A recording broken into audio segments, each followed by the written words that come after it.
Michael, thank you very much for joining me on this podcast. You've had a very, very interesting career with the Conservative Party. And once again, thank you for joining me on here today. My pleasure. So could you please go ahead and talk to us about your early days growing up? I believe it was in Brighton, and you had a very, very big background in the World War and also Jewish heritage as well. I had a background in the World War. I'm not that old. Your dad. Right, God. Just thinking it would make me in the 90s or 100s. But anyway, born in Brighton, lived in Rottingdean, which is a little village near Brighton. My dad, was in the army during the war. He originally, he joined up because he had languages. He'd done French and German at university and Arabic and Hebrew. And he then joined up in the army. He was partly a chaplain, but also involved in military intelligence. I think he was involved actually in, he's quite secretive about what he did get up to, but I think he was involved in going to internment camps, which we had on the Isle of Man, German nationals, and fishing out those Germans who wanted to work with the British during the war, early stages of the war. And he was posted up to Scotland, and I think that he was involved possibly with some radio stations there, which being programs into Germany. And they were sort of like jazz programs and stuff like that. And it was meant to sound as if it was a German radio station, but putting out very subtle British propaganda on those stations. Oh, gosh, you want the whole history. And then I think in 42, he was posted to the Middle East, to mainly Cairo. And he was involved in intelligence work there.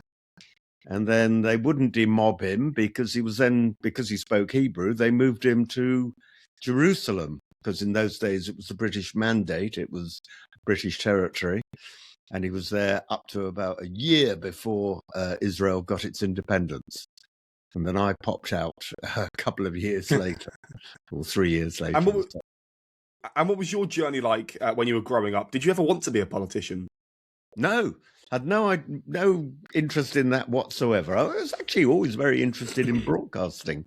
I remember I used to draw pictures of TV studios and the cameras and stuff like that. And no, I had no interest in politics. I wanted to somehow be involved in broadcasting. Went to the local schools in Brighton. And the careers master said, what do I want to do? And I said, I want to be a jet setter and I want to be involved in broadcasting. And he said, well, there's no such job as that, so better look up elsewhere. But in fact, I ended up setting up radio and TV stations, mainly radio stations, in 48 countries around the world. So I ended up being involved in broadcasting and in politics, politics, and in jet setting. And I first got involved in broadcasting when BBC local radio started, and in the Brighton area, and I was on Radio Brighton. I think went on to pirate radio. We won't say too much about that. And given my parents apoplexy because I was supposed to be doing my A-levels at the time. Yeah, and then, I applied for a radio license for commercial radio when that came along. The Conservatives started it in 1970, and Labour stopped it when they got it in 1974 for a while. But then it restarted again, and we got a license in Brighton, and we equipped it with broadcasting equipment. A friend and I'd met him when I worked for the BBC because I did some attachment work, it's called, on attachment to Radio 4 up in London. And he and I set up a company to build radio and television stations and manufacture the broadcasting equipment. And that's all that happened. That's a hell of a long answer for... No, look, I'm very inspired by a lot of your journey that you've already got into. But I wanted to touch on you working during the Cold War period for Radio Moscow and during a time of tension. What was that like to be in dialogue with them? Well, it was very interesting. Moscow had contacted me, Radio Moscow, or Gosteleradio, State Television and Radio, because they were interested in our broadcasting equipment. And I went out to the Soviet Union, as it then was.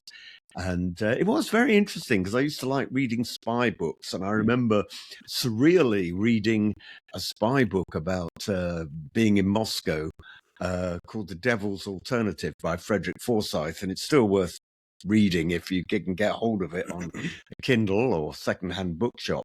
I say that actually, it's probably still available new. The Devil's Alternative by Frederick Forsyth.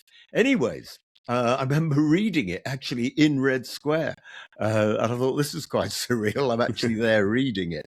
And I worked with I won't say his name actually, I think it's safer if I don't for his sake, but I worked with a particular Russian individual who I found out was actually in a KGB signals brigade, and I tried to get him to defect.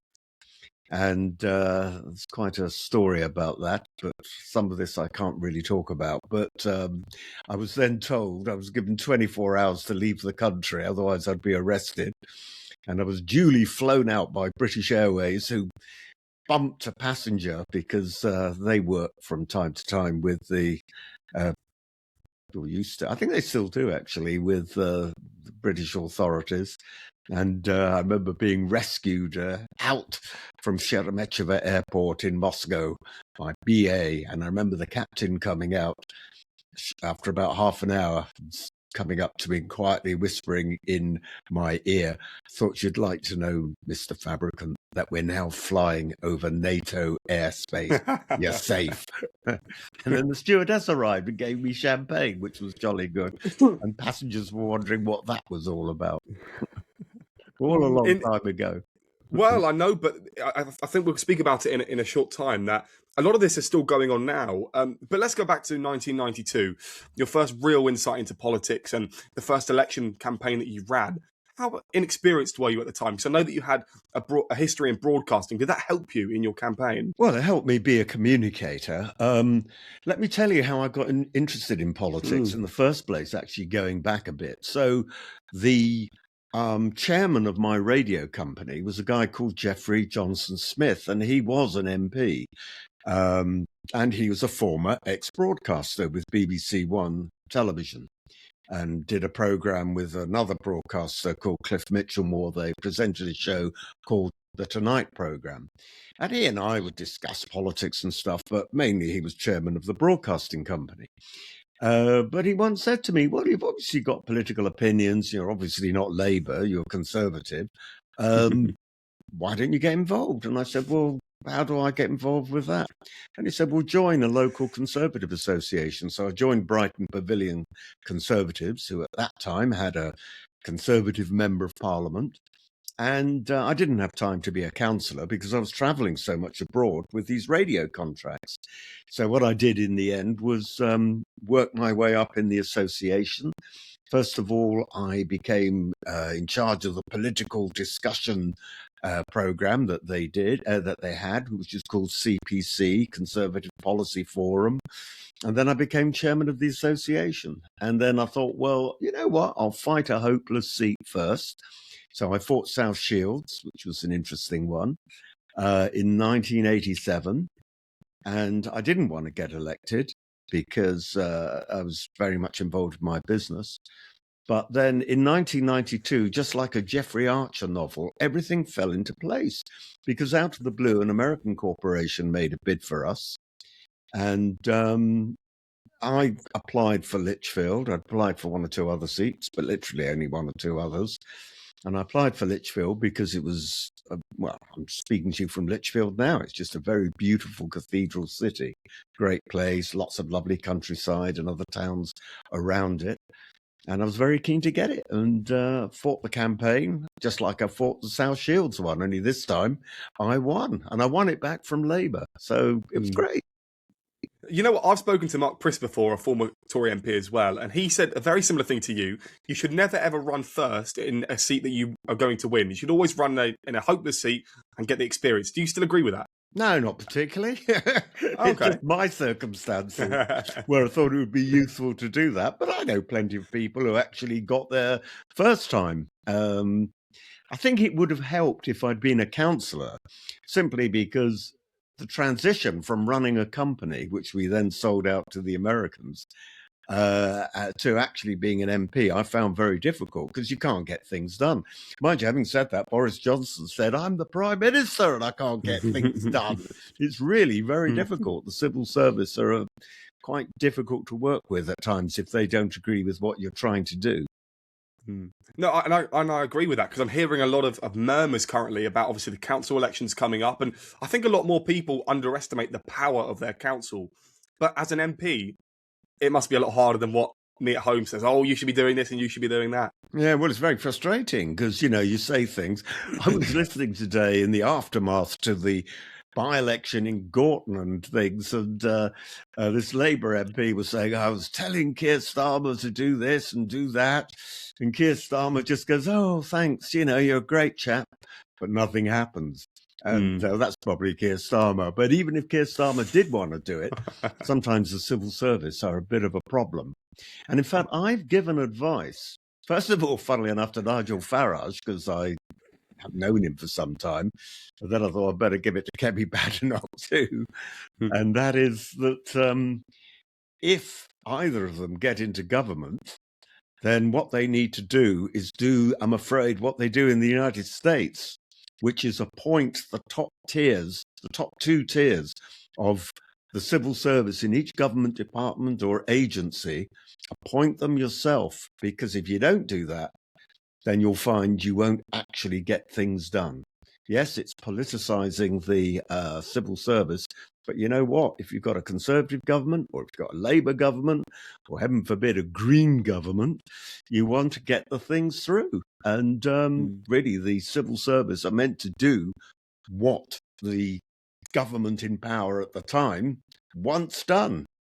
But very often it doesn't happen. Well, I think everyone has their opinions on Parliament, and perhaps they always have something that they want to get done and it never gets done. You mentioned that Mr. Farage and Kemi Badenoch for quite some time. Firstly, who do you have better communication Nigel Farage with? for longer, by the way, than Kemi Badenoch. But anyway. Well, could you speak to us about your relationship between the two and how you ended up meeting Farage? Oh, I just meet Farage because he would talk I think he was at a press dinner at the House of Commons. You just meet him through that, So, yeah, politics is a small world, or can be.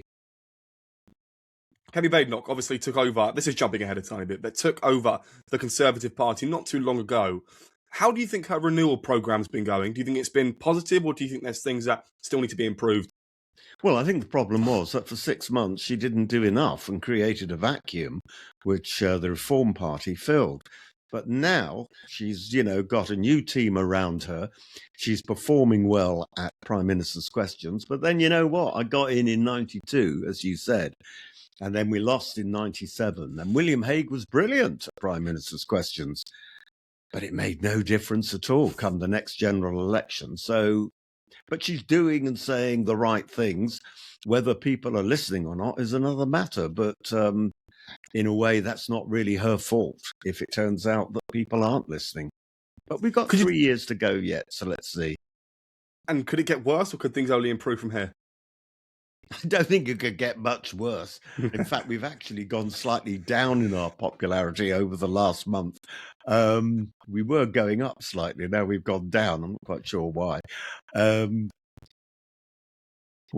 I actually think the trouble is people a bit fed up with us.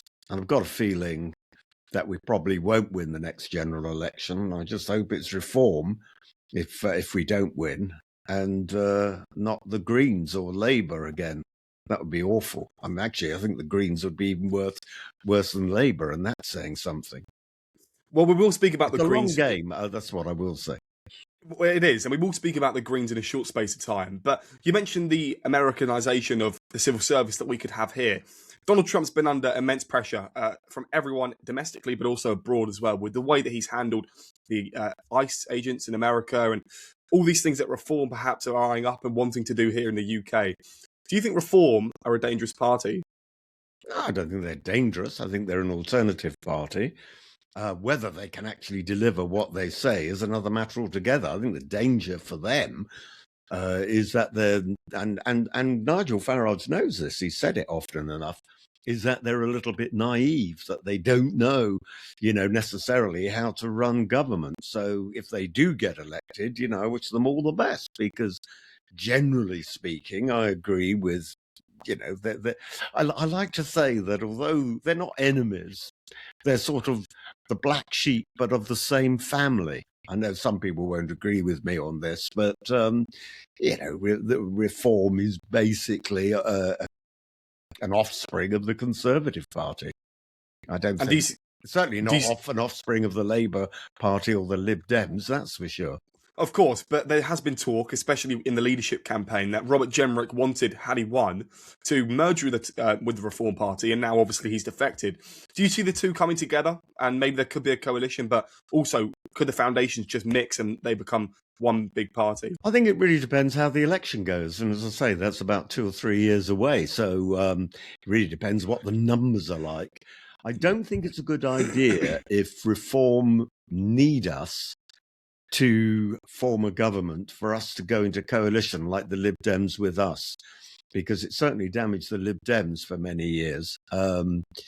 Perhaps have a confidence and supply agreement. That means that if there's a vote of confidence against the reform, we would join in with them so that the government continues, and look at the individual legislation they want to put forward and hopefully, support most of it. And where they do something we don't agree with, we won't support. But if it turns out we end up with, I don't know, half a dozen MPs, then I don't think it will be like that. Then obviously, I think a lot of people would just say, "Oh, sod it, we'll join Reform." The actual MPs will, But I don't think it's as grim as that. Far from it. How grim do you think it can get? How many seats is the lowest that the Conservative Party will get in the next election? Well, it could reduce to about 60 or so, but I don't think it'll be any less than that. And I actually think it'll be a lot better than that, well over 100, but we'll see. You were part of the Culture, Media and Sport committee, and I wanted to ask you about that because there's been quite a lot of saying sport and politics mixing. And what was your insight like into that environment? Well, I was keen to be on the Culture, Media and Sport Committee, and it was quite interesting, actually, because it was chaired by a guy called Gerald Kaufman, who had previously been the Labour shadow Foreign Secretary. And I never liked him at all, watching him on TV, but he was a great guy to have as chairman. And it was all very odd, actually, in some ways, because although I wasn't that interested in the sports side of it, I was certainly interested in the broadcasting side. He was very keen to privatise, which is ironic, given that he was Labour, to privatise the BBC. And I, ironically, even though I'm on the right of the party, wasn't so keen, because I got friends in ITV and other broadcasters who knew damn well, and I knew damn well, that if the BBC had to get all its money from advertising, it would probably bankrupt ITV and Channel 4 and the other TV stations, because there just wasn't enough money to go around. But I found it very interesting, would be meeting the Director General of the BBC and other people. So I stayed on that committee for a number of parliaments. Well, I wanted to ask about your sport in particular, specifically football. As you can see, there's some football shirts behind me. I'm not really that interested. I mean, my best mate is Andy Street, and he's a great Aston Villa supporter, and he gets into a huge mood if he's not... on the winning side there with Aston Villa. But anyway, go on. I probably won't know the answer to your question. We're specifically about the piracy of football. So the prices have gone up so much to watch games in the stadium, to watch them at home. The government doesn't seem to be doing much about it. And in fact, the prices are skyrocketing. So when you were there, what were things like in terms of the prices? Was there ever a conversation to bring them down to make some of the games free to watch? No, it wasn't such a problem. I don't think I've been on that committee for about 8 or 10 years, so it really wasn't such an issue then. We were more concerned about whether the Wembley Stadium would get built in time, and that was a real problem with the FA. And how did that go in the end? Obviously, the stadium got built, and how did you manage to push things through? It was over budget, I think, and was late. But anyway, it's built now, so it's ancient history. Talk to me about the 2001 general election campaign, a new era, a new century. Could you talk to us about that and the way that politics shifted from then on? Well, in a way, it didn't shift. I mean, We lost some seats, we gained some seats. I think there was about a 2 or 3 different number in total of the number of Conservative MPs as there was in 97. And like I said, William Hague was, I didn't always agree with William Hague, by the way. William Hague and I disagreed about the minimum wage. They have the minimum wage in the US. I was partly educated in the United States, so I go there a lot, so I'm quite familiar with America. And I thought to myself, well, if the America's got the minimum wage, why aren't we going to have it? And I always remember William Hague saying to me, Michael, no Conservative government would ever support a minimum wage. And I thought, boy, he's got that wrong, didn't he? But I like William Hague generally, and he was a brilliant performer in the House of Commons, and really raised our spirits, which was really what it was all about. But made no difference at the end of the day. So was there any great change in 2001? No, don't think so. It was just carry on as before since 97. You were part of the whip of the Conservative Party, and perhaps no one really hears about what the whip does and what the whip needs to do. What was your insight like into the whip? Because I know later down the line, maybe you disagreed with some of your parliamentarians quite vocally and quite out there. Well, so being a whip is all about gaining intelligence. So the whip's office, it's called, and it's called whipping, and you're called a whip, a government whip or an opposition whip. So I started off as an opposition whip. Trying to remember when that was, probably about 2015, that roundabout there. Previously, I'd been a shadow spokesman in trade and industry, shadow minister, that is. So what is whipping all about? It's about, first of all, gathering intelligence, speaking to the MPs and trying to find out what sort of legislation they want, what they don't agree with, and to try and avoid big problems, and, where you have rebellions. You don't want that. Having said that, it's also then to try and make sure that the legislation gets through. In the old days, long before I was a whip, there was a bit of physical bullying went on, but you can't do that now. It would get into the papers. Jesus, if somebody tried that on me, I'd immediately start tweeting about it, knowing full well it would be in the newspapers. So that's not something you could do, and nor should you do it. It's all about intelligence gathering, as I say, gentle persuasion. If they can't be gently persuaded, try and encourage them to see a government minister, or when we're in opposition, a shadow spokesman.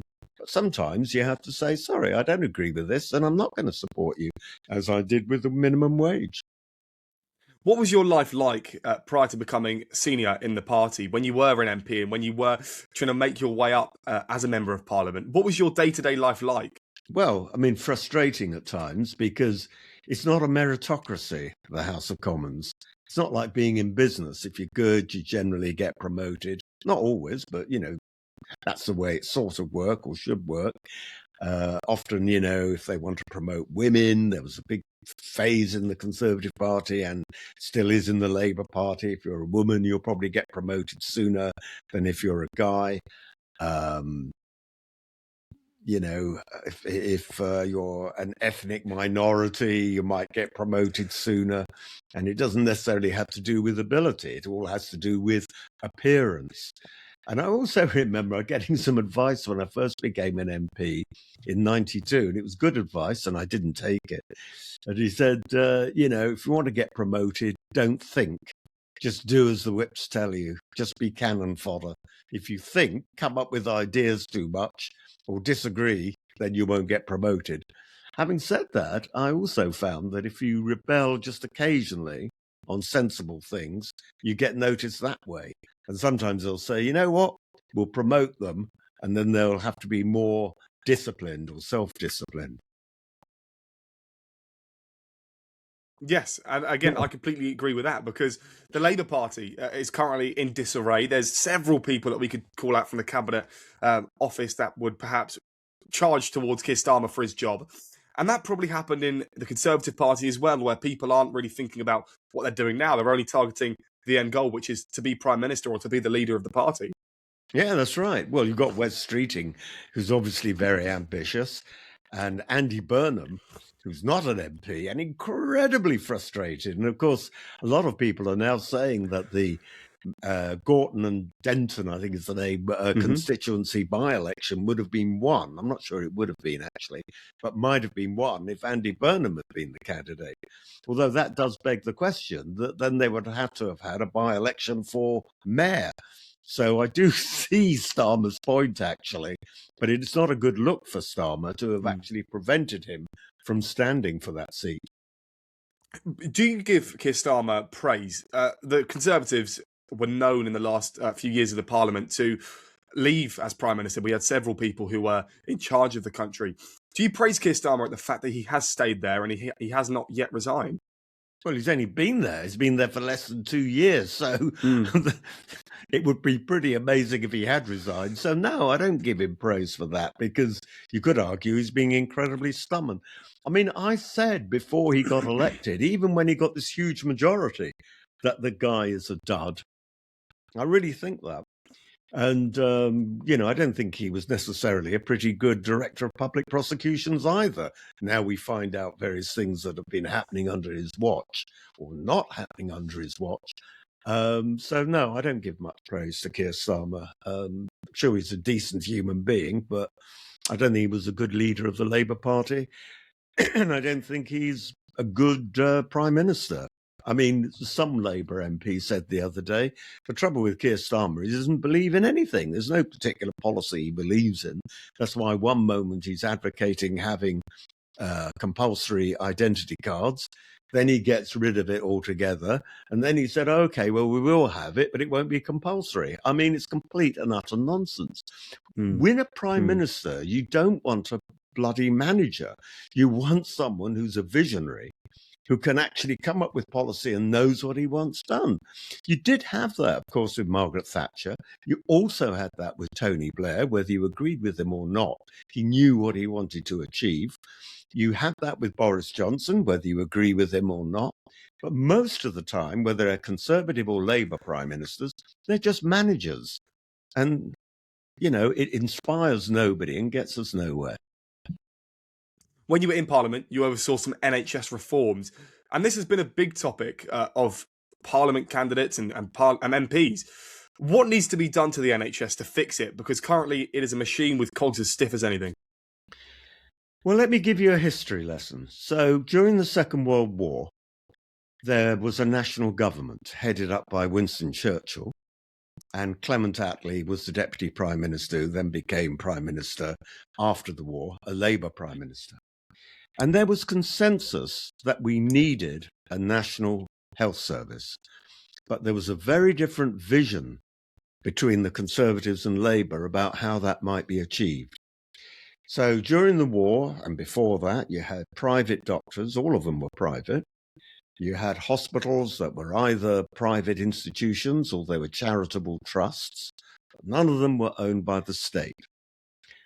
What Labour did when they got in, they thought that the communist system in the Soviet Union was working really well, and they really admired it, even though secretly we know that people were being purged, people were being murdered by Stalin, and that the economy was absolutely inefficient anyway.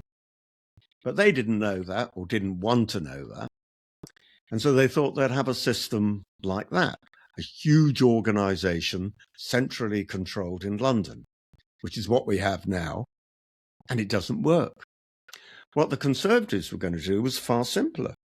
They were going to say, OK, what we will do is give everyone national insurance, as we do have now. You'll have a national insurance number, as we do now, and you do what they do in America. You choose your own doctor, and if you don't like your doctor, you get another one. And your doctor refers you, if you need to go to a hospital. And you go to a private hospital, but you use your national insurance number, so it would still be free at the point of delivery. In other words, you wouldn't pay anything for it because the state would actually pay for your health care direct to your doctor or to your hospital or whoever. And that's how the Conservatives wanted to do it. And so to answer your question, I would like to see it something like that, because that's the only way it works. They've got a national health service of sorts in Massachusetts, in the eastern United States. And I know people, who've had new hips and all the rest of it, all free of charge, but they can choose the doctor they want, the surgeon they want, the hospital they want, and they get good service. And if they don't get good service, you know what? They score badly on Trustpilot, and people then won't go to these people. So you've got to provide good service. It's rather like in the days when I was going to the Soviet Union, you got lousy service in restaurants because you weren't allowed to give people tips. There was no incentive for them to give you decent service. And you could argue that apart from the fact you signed the Hippocratic Oath if you're a doctor, there's no real incentive, to hang on to a patient. When we talk about the NHS now, a lot of people say there's not enough doctors, there's not enough anything in the whole service, and it takes months to get a major appointment. For example, my mum had to undergo a year wait for a heart operation. Do you believe that we need to have some sort of incentive from people from other countries to come to this country to study and then to work in our healthcare system? Or do you think that currently we have enough people and it's the British people that can become doctors and nurses and things like that? Well, first of all, it's an interesting question because I studied medicine at one time, wanted to be a doctor.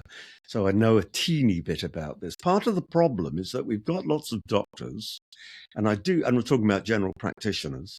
Now, I have huge sympathy with GPs, actually. They're very, very hard working people. But a lot of them don't choose to work 5 or 6 days a week. They're not on a contract to do that. I've got one friend who's a GP who works 3 days a week as a GP. He works 1 day in A&E in trauma medicine because it's a fascinating area, and that he does in a hospital. And then he chooses to have 3 days off a week. It's up to him. He gets paid less because of that, but it's up to him. We're all free people. I used to have a lovely doctor, my own GP, who worked 1 day a week as a GP, 2 days a week teaching at Birmingham University Medical School, and 2 days a week she was, at one point, chairman of the Royal College of General Practitioners. And now she's gone and abandoned me and the country altogether, and she's now heading up as Chief Medical Officer, Health New Zealand. So she's the other end of the planet, so I don't have her. And to be honest with you, I don't think I've seen my GP since she left 2 or 3 years ago. So it's not just a question of how many GPs and how many nurses there are, it's their working patterns. So as I say, if I were a GP, one of the reasons I gave up the idea of being a GP, the thought of working 5 or 6 days a week solidly, day in, day out, year in, year out, I thought was not going to be for me. Also, in my case, they were dissuading me from being a GP because in those days, they were saying, oh, well, you're going to get a really good pass in your general medical degree. You should then start to specialize. And I wasn't really interested in being a specialist. I think it's more interesting being a general practitioner and actually diagnosing. But anyway, we're going off the point. Look, as far as getting people into the country, yes, we should have more medical schools of high quality. And we don't have enough medical schools. It takes 5 years to get a medical degree, 6 years if you have to do a thing called Pre-Med 1. You then have to do at least 2 years professional clinical training before you can get anywhere. So it's a long, long process. What I don't like is when we get people over from foreign countries who can't speak English properly and maybe haven't been properly trained in the country they come from. So it's really a question of paying for more medical schools, which the Conservative Party started doing, but it's going to take time to get it all through. The real problem is the working practices. That's the problem. And it's going to be a major change, and it may be something that we're stuck with, that we can't change. We're still stuck with this sort of state system, which was invented, as I said, way back in the late 1940s, when everyone thought that the Soviet system was best, or at least the Labour Party did. Well, the Soviet system probably is not best. I think we can all 100% agree on that. In 2014, in August, there was a bit of backlash from a few tweets that you posted. The first one was the Muslim issue remark, speaking about Gaza and saying that it was a Muslim issue. Now, I know that obviously things have changed since 2014, and I know that you removed that tweet. So, what was the reasoning behind the tweet, and does your opinion is it still the same? Well, I mean, I certainly feel that, and I don't remember that particular tweet, but I feel very, very strongly that it is mainly, well, let's put it this way, we've just had a by-election, and the whole Green campaign to get people to vote for the Greens was saying that the government hadn't done enough, to help the Gazans, the poor Gazans, forgetting, of course, conveniently, that it was the Gazans who attacked Israel. So what did they expect? I'm not saying that Israel didn't get the balance right, but, you attack a first world country, a really modern country, more modern than the United Kingdom, and you expect them not to respond? And how did the Greens campaign? They did it in Urdu and other foreign languages, including Arabic, aiming at the Muslim vote. So there's no question that there is a connection between Muslim activism, and understandably, because it's mainly Muslims who live in Gaza, although they conveniently forget there's a huge Muslim population in Israel who have more freedom in Israel than any of the Arab countries, because Israel's a modern Western democracy. So that's why they don't like Israel, because they don't like the fact that it's a modern Western democracy in the Middle East. They sort of feel threatened, I think, because they like authoritarian regimes and they don't like to educate their people very much. And, Israel's one of the wealthiest countries in the world. And it's not because of oil. It's actually because they have first-rate universities. And I always laugh when people like Jeremy Corbyn used to get up and say, oh, we shouldn't export arms to Israel. He doesn't realize that Britain is a net importer of high-tech electronics from Israel. They sell to us, not the other way round. And in fact, the way we're speaking, we're using a system, and ultimately it's an Israeli company that Riverside and WhatsApp and iMessage all use a system developed in Israel. And they're still paying copyright fees for it. So here we are chatting courtesy of Israeli technology. That's one way to put it. In April of 2014, again, another tweet that you expressed was Maria Miller has resigned, well about time. And obviously Maria was part of the Conservative Party as the culture secretary. And it's quite brazen to go out there and say what you truly believe online, on social media, about one of your parliamentary colleagues. Well, she had annoyed me because I have friends in the Whip's office, and I don't want to sort of raise it because Maria's done a lot of good stuff since. But she was causing a lot of trouble. I can't remember now why she had to resign. I've completely forgotten. But what I do know is that she was causing a huge amount of trouble in the Conservative Party. She was being very stubborn. She was making all sorts of threats to the chief whip and all the rest of it. And that's really why I was quite keen that she went. But that is not the reason why I then left as... I was made to quit. Well, I didn't quit, actually. I think they sacked me as vice chairman of the party. That was mainly because of HS2, as Wikipedia will tell you. Well, could you talk to us about HS2? Yeah. Look, I remember a great man who was very fond of, called Patrick McLaughlin, who's now in the House of Lords. He was transport secretary, and before that he was chief whip. Before that he was deputy chief whip, and I sort of worked with him a lot, and we're great buddies. But I remember him saying to me, you wouldn't have been a campaigner against HS2 if you hadn't lived in Lichfield, and HS2 is badly affecting Lichfield at the moment. And that's partly true. But the fact that I was affected by HS2 made me look into it. And like Kemi Badenoch, I sort of, although I didn't train as an engineer, I've got a very mathematical engineering background from designing radio and television stations. And I just knew that the way HS2 was going ahead was wrong. The original proposal for HS2 from a brilliant consulting firm that the government brought in, Labour government brought in, was a firm called Arup. And the whole thing would have had a different route. It wouldn't have to have been tunnelled. It would have followed an existing transport corridor where you had roads and where you had rail lines already. It would have cost a fraction of the price, and it would have worked.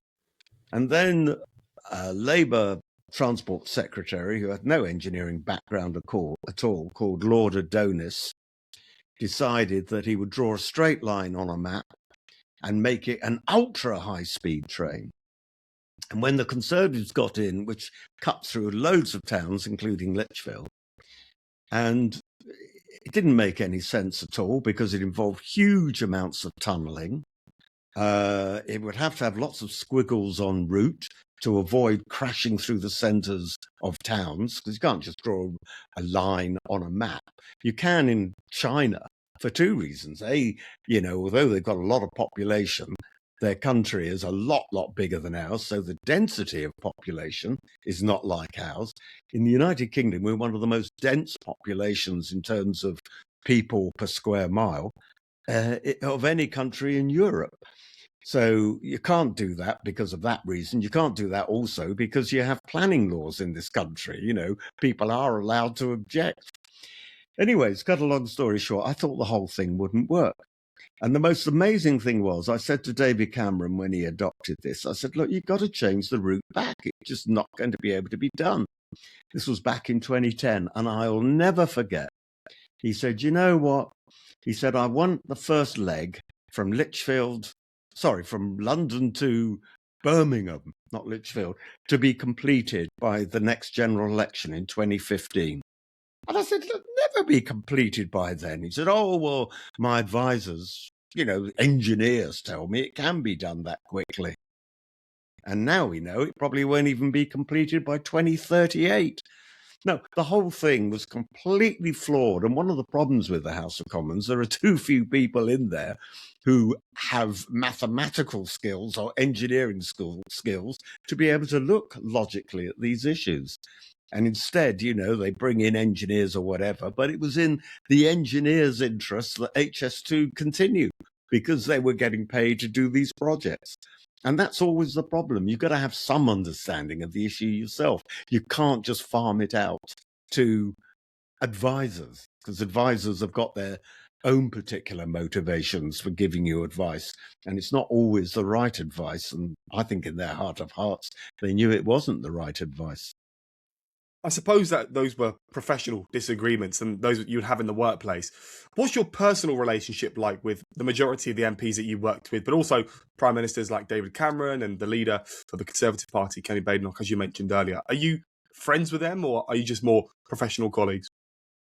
No, I mean, I was very friendly with MPs when I was in the House. I'm no longer in the House. I had lots of Labour friends as well. I mean, you can't get things done if you're not friendly with these people. If you make enemies all the time, and some MPs have a habit of doing that, they get absolutely nowhere. And in fact, because they get absolutely nowhere, they get more and more angry. And because they're angry, they make even more enemies. It's a destructive cycle.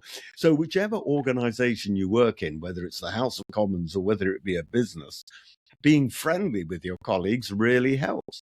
Now, I was friendly with David Cameron. We had our disagreements, but I was very friendly with him.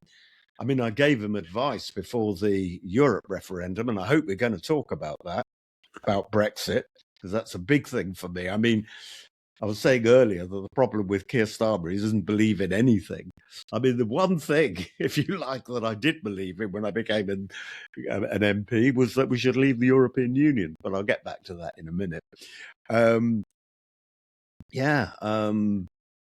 I friends with him? Yes, I am. I got on very well with David Cameron. I got on well with Theresa May, although, we drifted apart because I didn't agree with her on Brexit. I love Boris. And I sort of got on with Rishi Sunak. I always remember Rishi Sunak saying to me, how could you be friends with Andy Street? Andy Street was the mayor of the West Midlands, and he before that used to run John Lewis and Waitrose. I mean, I've known him for 36 years, so we've been friends for a long, long time. And I said, Rishi, I know we don't agree on anything. And Rishi said, yes, you don't agree on HS2, you don't agree on Brexit.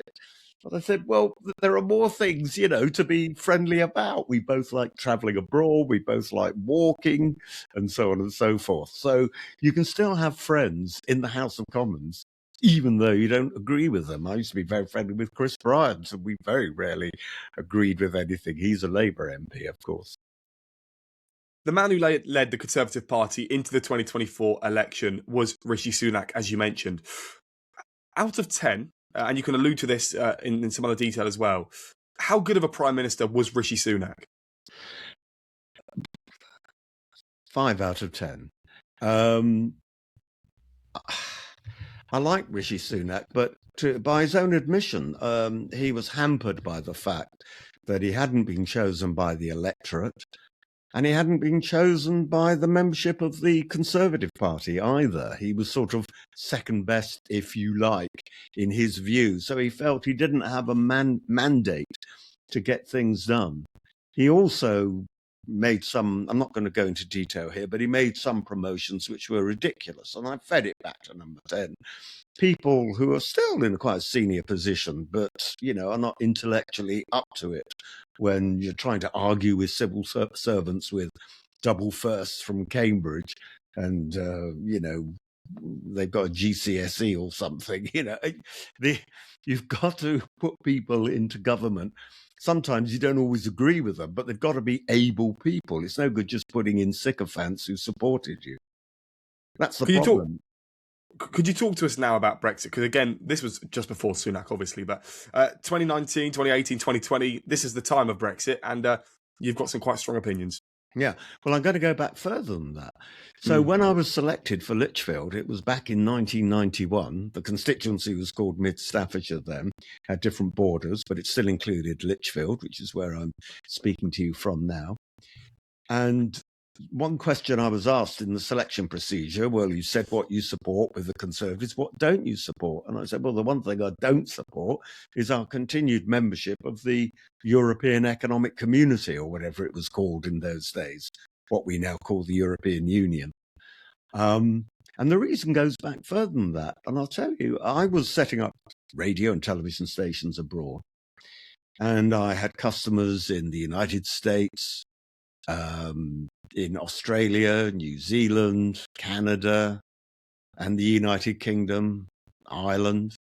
And doing business with them was very straightforward. You negotiate hard, agree on a price, shake hands on a deal, draw up a contract, sign the contract, and it will go through. I was also doing business in developing countries. And with some of them, you had to give bribes to get the contracts. And unfortunately, as one guy put it to me, look, you people have got pension schemes. We don't have pension schemes. If we don't have some sort of bribe, then how are we going to live once we leave the business or once we leave the broadcasting company? But the thing that put me off was that there was bribery involved. I remember with Greece, Italy, Spain, and I sort of almost expected that. We call it the Club Med countries, but they're members of the European Union. But on one occasion, I remember we were negotiating with the ORTF, Office de Radio Télévision Française, and the state broadcaster, like the BBC, although the BBC will argue they're not a state broadcaster, but we won't go back to that. But nevertheless, the equivalent of the BBC in France, and bribery was involved there. And I thought, geez, what are these people? They're nothing like... We never had to bribe in the United Kingdom or in America or Canada or in Ireland. I mean, the biggest bribe I ever gave to BBC was taking someone out for an Indian meal, which I think cost 20 quid, Britain is a very, very, and I hope it stays that way, very, very sort of Anglo-Saxon, if that's the word for it, it's what the French call us, very sort of rule-abiding country. Perhaps we're getting a bit less like that nowadays, but we should be a rule-abiding country and a decent and honourable country. Now, having said that, I'm not condemning all of Europe, because we also did a lot of broadcasting in Belgium, the Netherlands, and Scandinavia. Did a lot in Iceland in particular, and in Sweden and Norway, and there was no problem there either. But the main bulk of Europe was corrupt as hell. Their legal system was completely different from ours, because the United States has the same legal system. It's the English legal system. If you go and study law in America, and it is English law, of course, you have slightly different rules according to what state you're in. Some of the federal laws are slightly different, but basically it's all the same. It's English common law. France is completely different. You're guilty, for example, until you can prove your innocence in France. Complete opposite of the situation in the UK. And I thought, I don't want to be a little Englander, but why the hell have we locked ourselves in with Europe? I mean, when you can send an email to Sydney, Australia, in roughly the same time as I send one to Birmingham, what's the great advantage of actually being locked in with Europe? I mean, I don't know where you are actually. Where are you? Hertfordshire. Hertfordshire. Well, it's not exactly, yes, United States, but you could be in Sydney, Australia. It wouldn't make any difference. The world is a small place. And you need to go into business, if you like, with countries that you're compatible with. So it made me very, very anti being part of the EU. Yeah, trade with the EU. We've got a free trade agreement, which Boris negotiated. Everyone said it would be impossible to be not in the EU and have free trade with them, but we did it. And that's what I wanted. And I was over the moon. I just wish we'd taken more advantage of it. In 2023, you received a knighthood for your career in politics. How did you get told about? And also, by the way, for my exports before I became an MP. Okay, yes, of course, and also when you were, what was it like? How did you get told that you were going to get a knighthood, and were you nervous going to receive it? Well, I'll let you into a secret. I was first of all offered a peerage. But I didn't want to do that. It would have meant that I would have to have left the House of Commons. And I didn't want to do that and create a by-election. So I said, look, with due respect, forelock tug, I don't want a peerage, but I would like a knighthood. So will I get a knighthood if I don't take a peerage? So I then sort of knew that I would be asked whether I would accept a knighthood, because I think it was about 6 months later, we had change of prime ministers. We went from Boris to Liz Truss, and then we went from Liz Truss to Rishi Sunak. But anyway, so when eventually I got a letter, first of all, a phone call from number 10 Downing Street to say, look, would I accept a knighthood if it, and I sort of knew it was coming at some stage in the game. But no, it was a lovely thing. And I went with they gave me a date to take to get the knighthood. And I couldn't do the date. I could do the date, but you're allowed to take guests with you. I wanted to take 3 really good friends of mine along. Andy Street, whom I've mentioned several times, and 2 other younger friends of mine. And they couldn't make it on the date. So I remember phoning up Buckingham Palace and speaking to someone and saying, look, is it possible to change it to another date? And they were very, very helpful. And they said, look, what would you like to do ideally? And I said, well, ideally, I'd like not to do it at Buckingham Palace. I'd like to do it at Windsor Castle, because it's a much nicer place, actually. Buckingham Palace is all bling, like Donald Trump has now made the White House, and which I think he's ruined the White House. But anyway, Buckingham Palace is all Victorian bling, and Windsor Castle has got real style to it. So I wanted Windsor Castle. And then the guy said, well, who ideally would you like to get the knighthood from? And I said, well, I'd love it to be, obviously, the king, if possible. And he said, he says, I can't guarantee anything, he says, but I think this particular date might meet all your requirements. And he said, can you do this date? And I said, yes, I can. So that's what happened. And I remember we turned up at Windsor Castle, me in a very posh morning suit, which I'd hired, because I don't wear morning suits usually. And my friends were just wearing ordinary suits, which they don't normally wear. Well, one of them does, but anyway. And I remember one of my friends saying, look, they're flying the Royal Standard. It will be the king. So that was a lovely occasion. I was the only one to get a knighthood, actually, on that particular investiture day. So that was particularly nice because there were loads of others getting MBEs and OBEs and CBEs and other things. But one guy was getting Companion of Honour and I was getting a knighthood, and that was just lovely. And what's the experience like? Did you get to speak with the royal family? Yeah, well, with the king, yeah. It was only the king and other courtiers there. There weren't the... Well, I'd met the king previously, and I knew him when he was Prince Charles, so I've always liked him.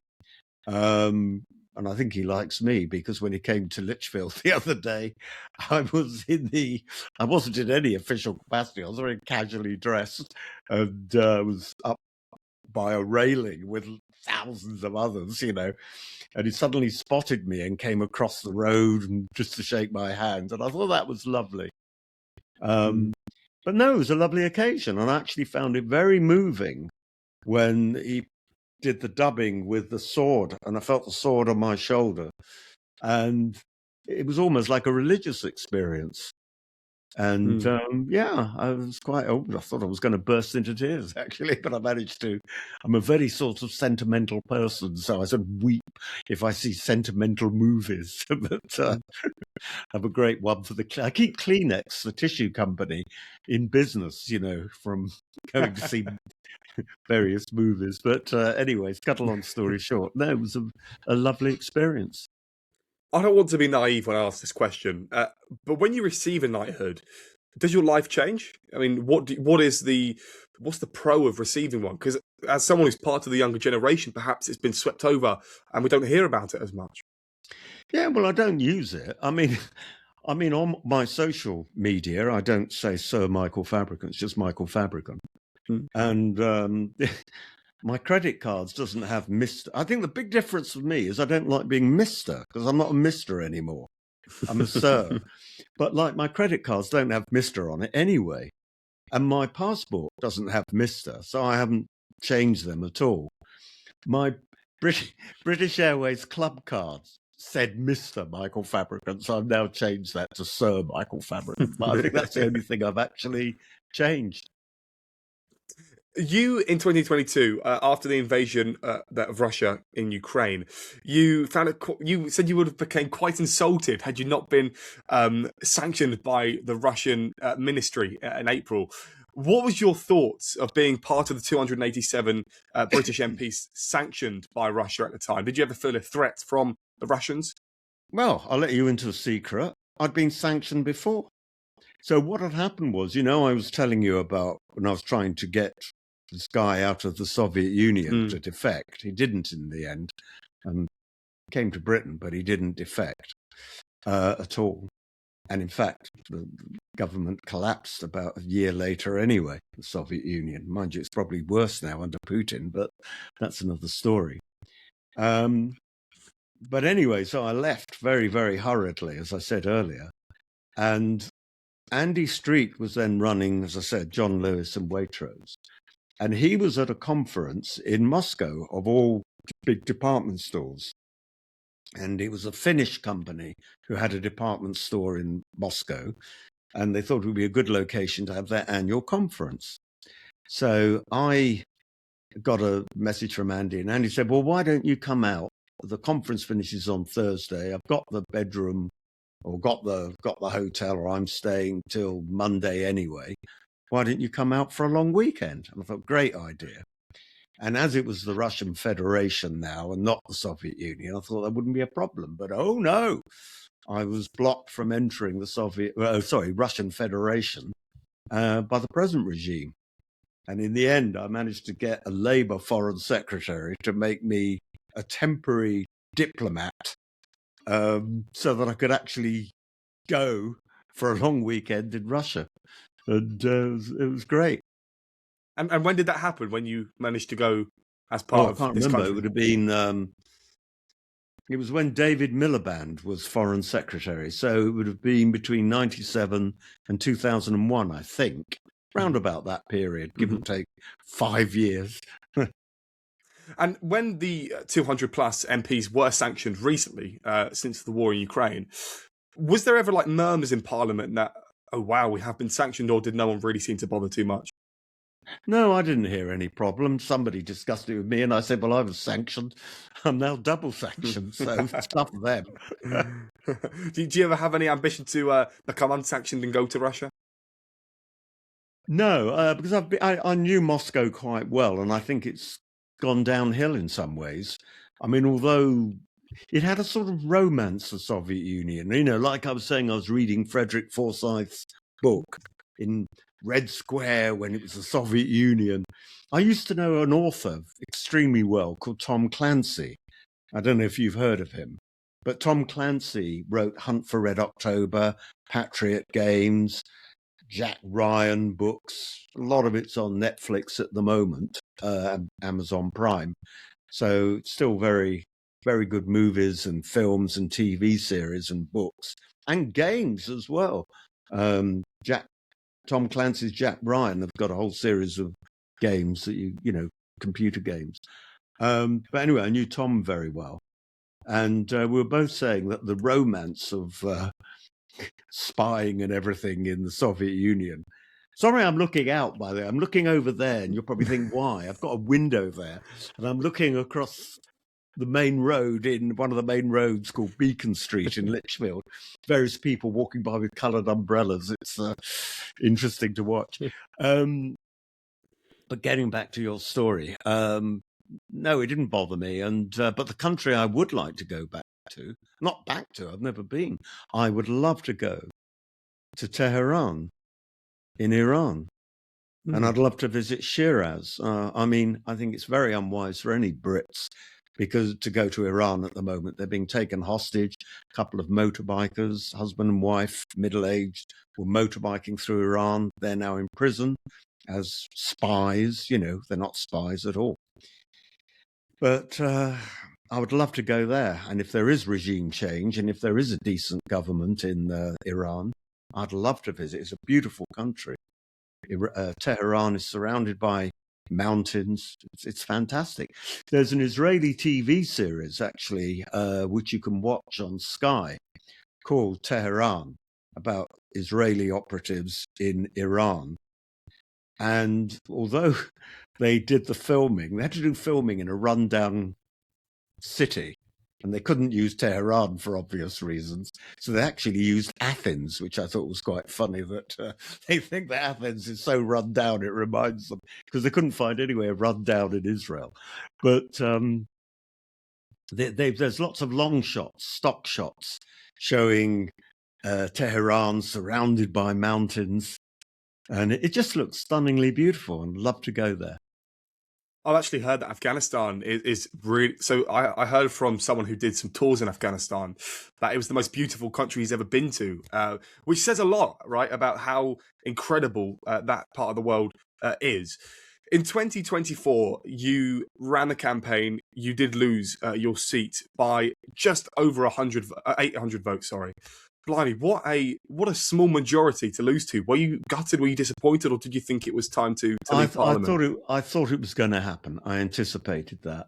I used to run our by-election campaigns for the Conservative Party, and I know that even when we had hundreds of people volunteering from all over the country, we were lucky if we'd get 200 or 300 people to change their vote. And I thought I was going to lose by that, you know, more than that, which I did. So I don't sort of feel that I didn't campaign enough, because it wouldn't have made much difference. And besides, one person can do a lot less than when you've got a standalone by-election and hundreds of people go. And the only thing I thought was unfortunate was that the majority of people were voting for the right, either Conservative or Reform. And they end up with a Labour MP, the worst of all worlds. I mean, if they'd ended up with a Reform MP, I wouldn't have minded quite so much. But, you know, the number of people who came up to me afterwards and said, we never thought you'd lose. And, you know, we wouldn't. And then they say, well, we've never voted Reform if we thought you were going to lose. And they end up with a Labour MP because he went through the middle. And that's something I don't want to see happen at the next general election, that Labour hang on to their seat because the right is divided. Conservative, Reform, and now Rupert Lowe's Restore Britain party could end up with another Labour government, which is the very thing that we don't want. And I know that Restore Britain, as you mentioned, is a very new party. I mean, only been around for a couple of weeks as an official party that you can vote for. What have you heard about them? Are they a real challenger? Are they similar? Do they catch your eye in any way? Well, one of my great friends, who works for British Airways, I won't mention his name, he was a Conservative. He didn't like Reform, but he's now got and joined Restore, and he thinks Rupert Lowe's marvellous, you know. I think, just like, as I said earlier on, Reform have got problems with trying to have people who've got enough skills and management and all the rest of it so that if they did get into government, you know, they would know what to do. I mean, Restore Britain and Rupert Lowe have got even a bigger problem. It's all, you know, it's fine protesting, but you've actually got to make things happen. And it's a lot harder when you're actually in government. Mm. That's why I think what might well happen is that we, you know, I think Labour is going to definitely, well, I hope they do, lose the next election, unless, as I say, the right is divided. But, you know, I think Reform probably won't do as well as they would like to do if they do get elected. And then I think the Conservatives will be in a position to come back. Mm. And that will probably guide the party into a new era under Kemi Badenoch. Do you think that if the Tories do lose, and there's no way for them... Will it be Kemi Badenoch? Because this is another problem. I was going to ask. Well, I was going to say, I mean, if we lose the next election, I don't think it'll be Kemi Badenoch's fault.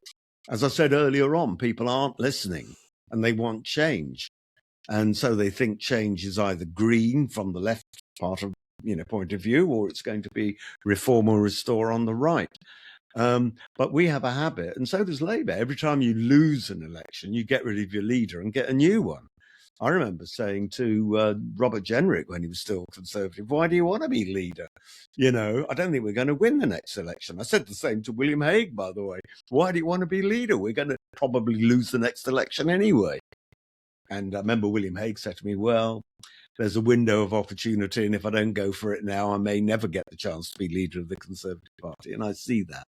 But yes, I mean, unless Kemi makes some huge mistakes, and I think she's doing much better now than, well, she wasn't doing anything for the first few months, but now she's actually working hard at it and doing a good job. I would like her to continue. Well, she seems to be fitting into the role day by day, and maybe the sky's the limit for her. PMQs. Well, we've all seen Keir Starmer and the reactions to some of the things that she's been saying. As I said earlier on, and I'm now repeating myself, William Hague was really brilliant at PMQs, but at the end of the day, it didn't make any difference. The only thing is, if you do really badly at PMQs, and Ian Duncan Smith wasn't so good at Prime Minister's questions, then it's not so good. And then, of course, he was deposed, unfortunately. You were on Celebrity Big Brother in 2025, and I suppose that was this ever one of your retirement goals that you wanted to go into the Big Brother house? No, I absolutely didn't want to do it. I mean, I just thought it would be a horrible experience. And in fact, it's just as well because I made quite a bit of money out of it because I kept refusing. They kept upping how much they wanted to pay me. And I kept saying no. My agent was going mad because I've had a television agent for years. Big shout out to Andrew Wilson, Cloud9 Management. Good man. Anyway, he kept saying, well, look, accept it. And then I said, no, I don't want to do it. And then he said, well, how much would you do it for? So I came up with a figure. And he said, well, I'll never offer you that.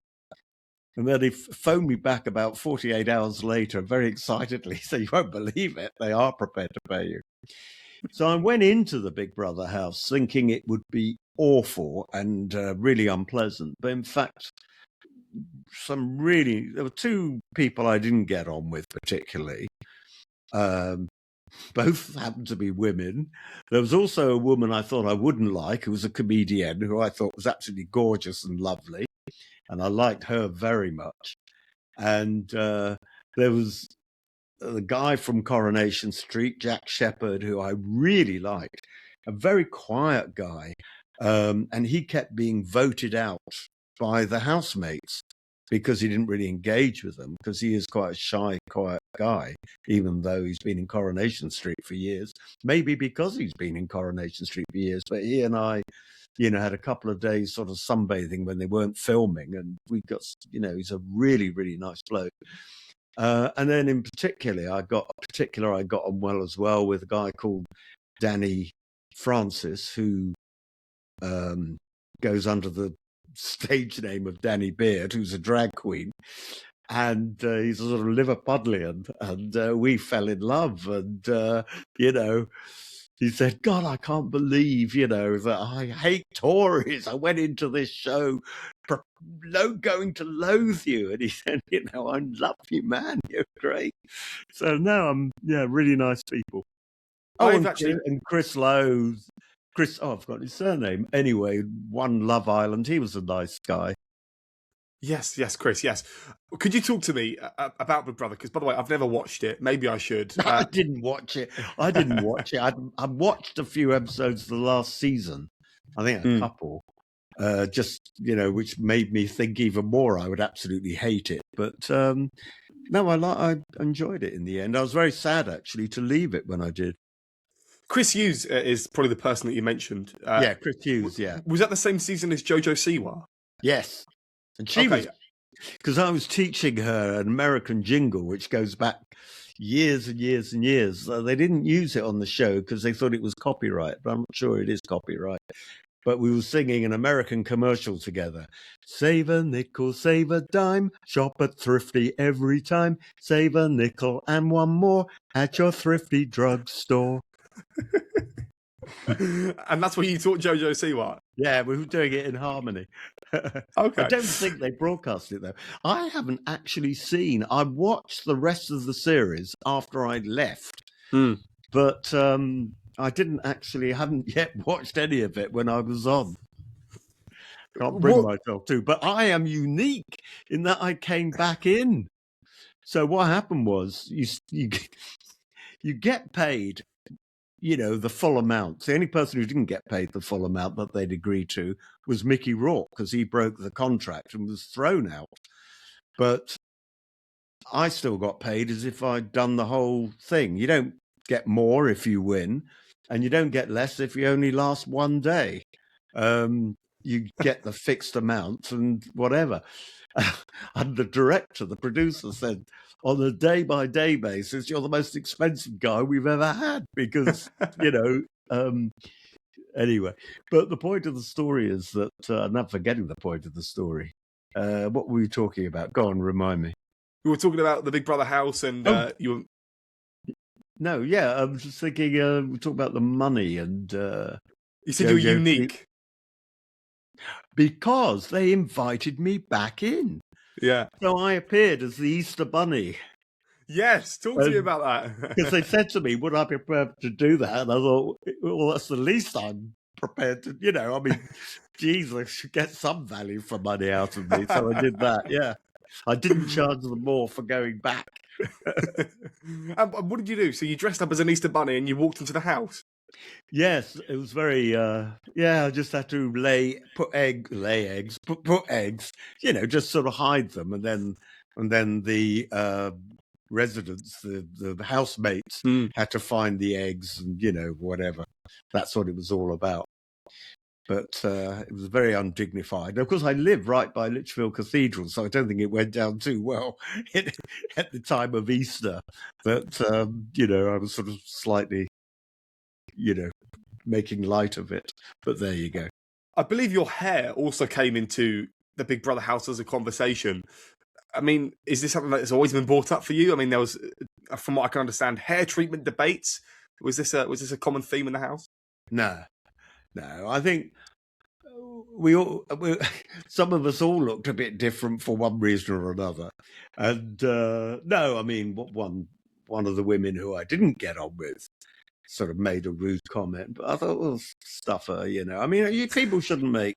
She's not a particularly attractive person physically, and I thought, well, you know, it's just, sorry, I sound bitter saying that actually, but, you know, you shouldn't make personal comments about people. This is how I look. I like being an aging hippie. I've only got a couple more questions to ask, and you sort of touched upon it a few times. Gorton and Denton, yesterday, the by-election, the Green Party won it at about 4 a.m. this morning. Do you think that this country is moving more to the left, as we've seen in Gorton and Denton? The Labour Party, that was one of their safest seats. I think their 14th most safest seat. Is this a negative for British politics to wake up to this news this morning?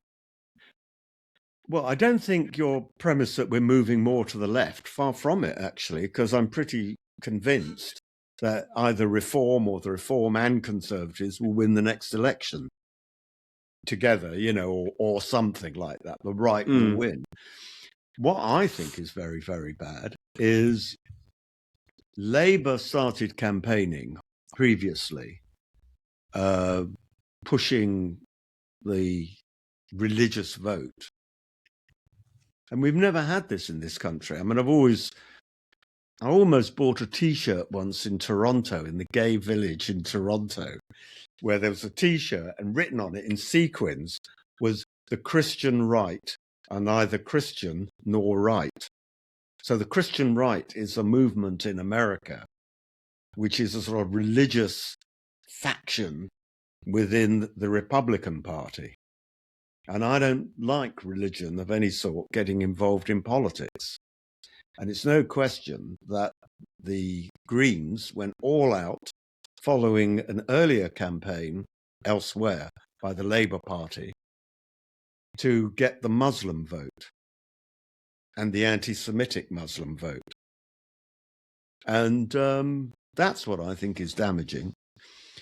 I'll quote Keir Starmer in the sense that Keir Starmer says it was just a by-election.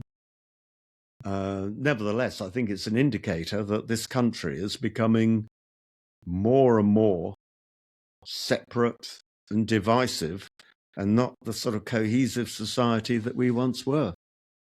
And I'm a great believer, and I said this on Big Brother because they were asking me about it. I welcome immigration. Look, got a French surname. I did a DNA test. I'm of North German, Southern Swedish extraction. I'm not practicing, but you know, I'm of Jewish heritage. So I think, you know, immigrants strengthen this country if they integrate. But if they refuse to integrate, if they refuse to accept the mores and traditions and standards of this country, then that's bad. It's divisive for the country. And that's what we have at the moment, ghettos of people, you know, not just Muslims, but other religions too. And I think it's very bad. And you have problems as well in Manchester, in Gorton by-election, where the Hindus and the Sikhs don't like the Muslims, you know. So, I mean, this is very bad news, actually.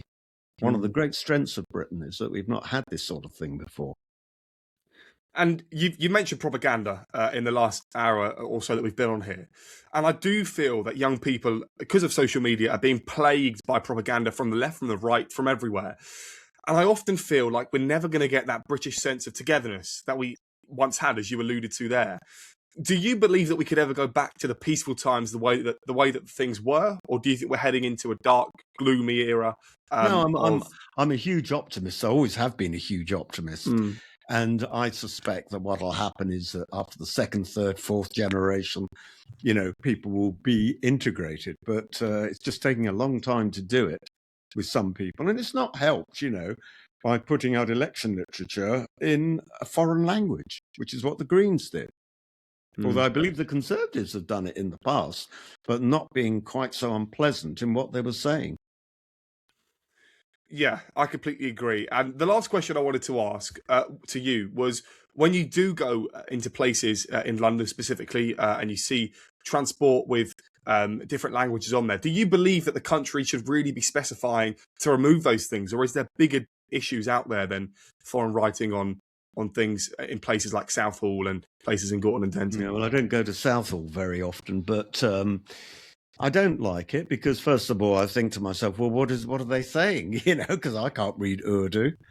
That's number one. Number two, I don't like it because I think, well, people should be learning English. If you come to England, when in Rome, do as the Romans do. And when you come to Britain, do as the Brits do. And if you don't like it, don't come here in the first place.